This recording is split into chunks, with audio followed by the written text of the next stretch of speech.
Hey everyone, we are back with a new episode of Monday Moments with me, and this week we are talking all about victim mentality.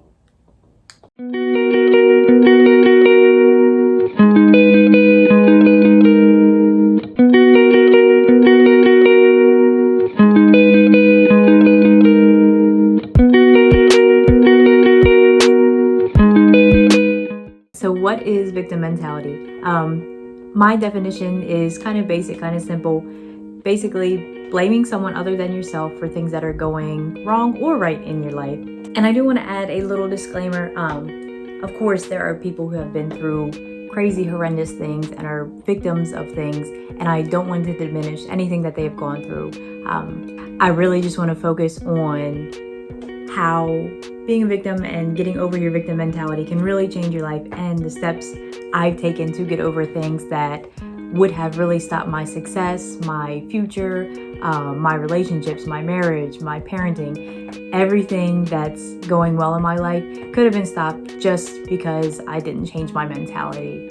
So for the people who are true victims of some crazy, horrendous things, my advice just from personal experience is you have to do your best to try not to let someone who's done wrong to you, try not to allow them to take any more time of your life.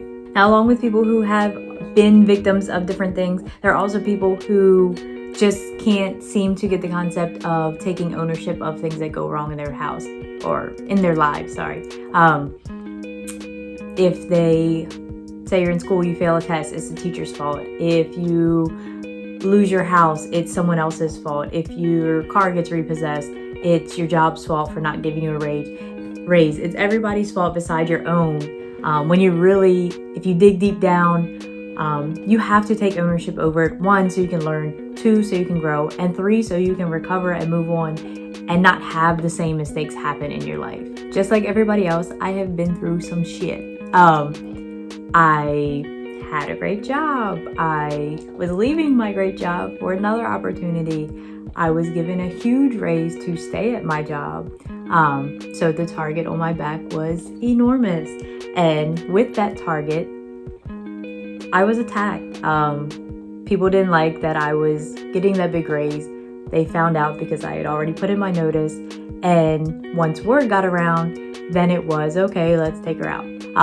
So long story short, I was let go of my position and I held a grudge for a very, very, very long time. I thought that was my job. I thought that was the place where I was going to retire. I thought that was the place I was going to use to raise my kids, to buy my homes, to buy my cars, to take my trips. I thought that job was the end for me. So when I lost it, of course I was devastated.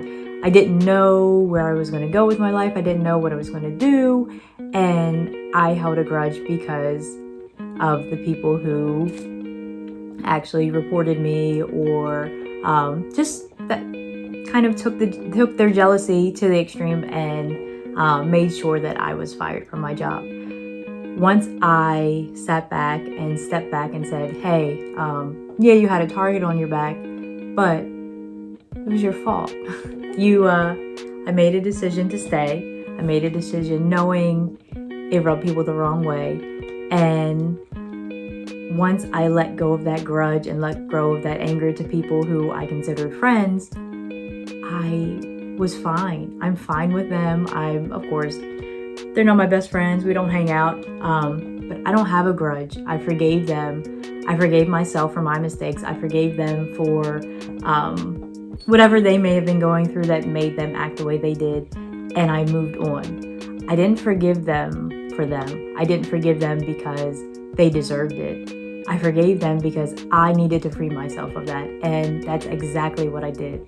I've had people question my parenting. I've had people have conversations about my back. I've had people tell me I wasn't going to succeed. What you're doing is just a fad. It's never going to last. And I've had moments of tears and depression and anything you can imagine based off other people's opinions and other people's thoughts. And I let the attacks hurt me and bring me down, not realizing if I change my mentality of you're not a victim, move on. You don't have to worry about what everybody else is saying and doing. I grew from that, and my whole life turned around after I learned that. So I know I am rambling on, so I apologize. But back to kind of the victim mentality. The victim mentality, it's usually easy to see in people, and usually easy to see, well, harder to see in yourself if you don't take the time to step back and look. The easiest way I found is I just made a list, honestly, of maybe the last 5 to 10 things that have negatively happened to me, and figured out where I was to blame in those, what I could have done differently, how I can avoid in the future. For instance, went to get my emissions test. I was like, oh, I'm a big girl now, I can do it by myself. Went to the self-service one, plugged it up. Clearly I did something wrong. My car would not start after. I had a jam-packed schedule. I was a mess. I'm ready to cry. I have Naomi with me, and luckily a guy behind me jumps my car. I had never even looked at my battery, and I'm pretty good with car maintenance. It was completely eroded. So my car, we got started, got home, and I realized, man, I've never looked under my hood. My car is 3 years old. I have very little issues with it, thank God.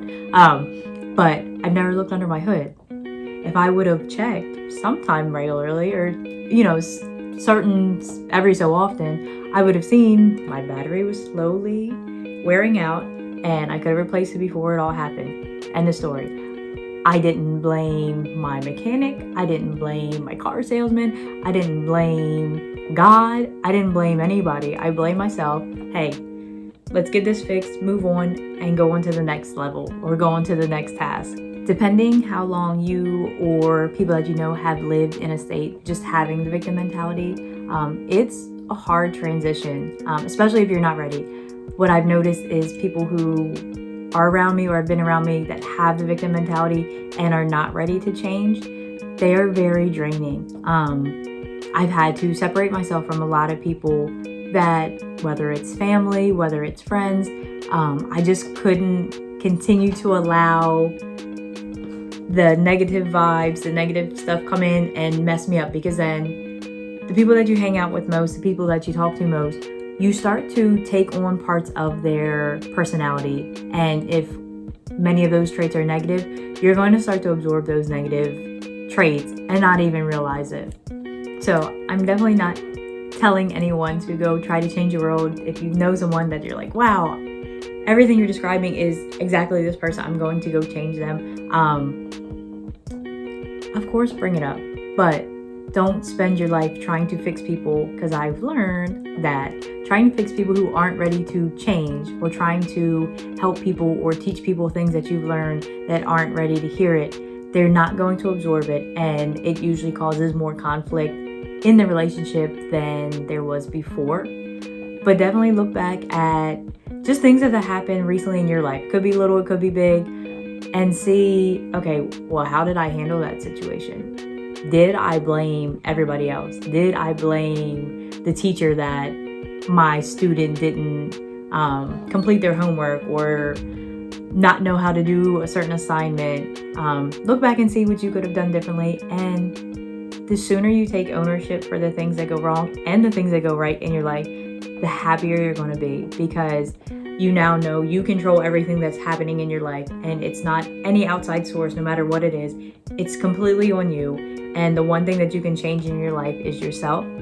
So let's grow better, be better, and change the world together. And I will see you guys next week.